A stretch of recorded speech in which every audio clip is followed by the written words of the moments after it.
लोकसभा चुनाव को लेकर सरगर्मियां तेज हैं। इस बीच इंडिया गठबंधन के तहत उत्तर प्रदेश में समाजवादी पार्टी और कांग्रेस के बीच गठजोड़ हो चुका है। कांग्रेस 17 सीटों पर चुनाव लड़ेगी और सपा 63 सीटों पर अपने उम्मीदवार उतारेगी।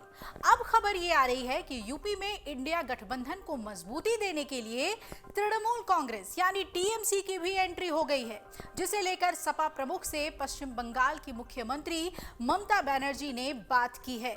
आपको बता दें कि सपा और टीएमसी के बीच गठबंधन होगा कि नहीं, इसकी तस्वीर अगले 2 से 3 दिनों में बिल्कुल क्लियर हो जाएगी।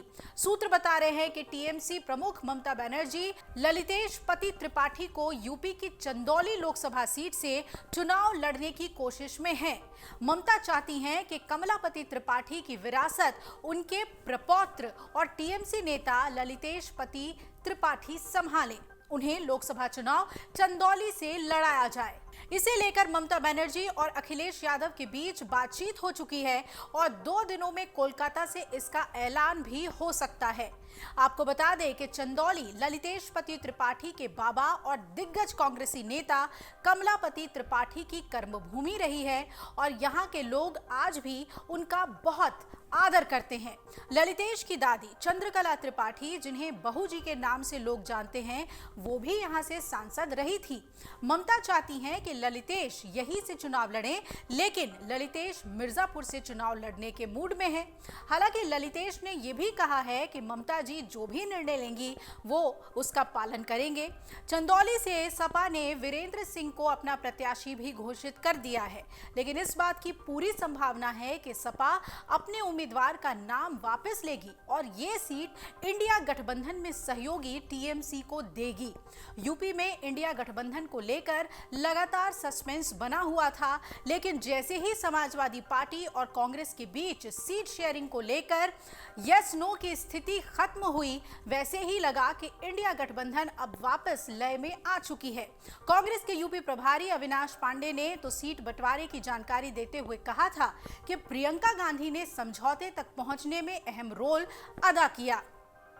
इससे पहले अखिलेश यादव कह चुके थे कि वो राहुल गांधी की भारत जोड़ो न्याय यात्रा में तभी शामिल होंगे जब सीट शेयरिंग पर बात बन जाएगी। फिलहाल बात बनने के बाद वो राहुल की यात्रा में शामिल भी हो रहे हैं।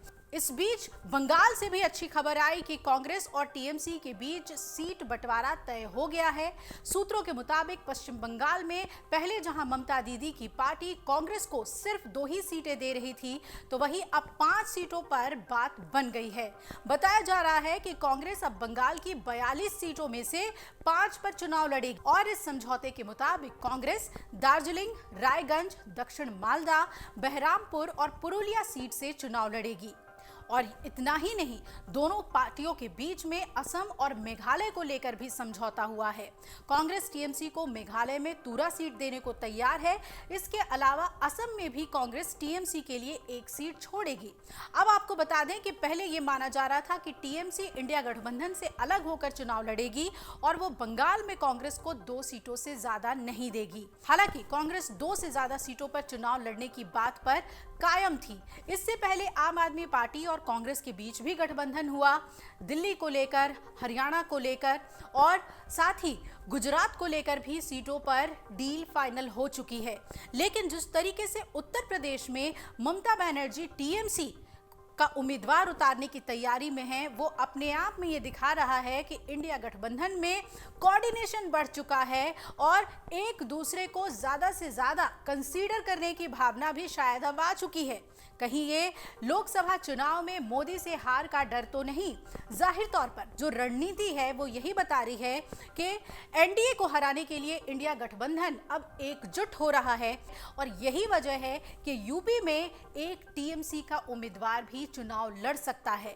अब देखना है कि चंदौली या फिर मिर्जापुर समाजवादी पार्टी नेता अखिलेश यादव किस सीट पर टीएमसी के साथ गठबंधन करते हैं। अगर आप ये वीडियो YouTube पर देख रहे हैं तो हमारे चैनल को सब्सक्राइब करें और बेल आइकन को दबाना ना भूलें। अगर आप Facebook पर ये वीडियो देख रहे हैं तो हमारे पेज को लाइक करें।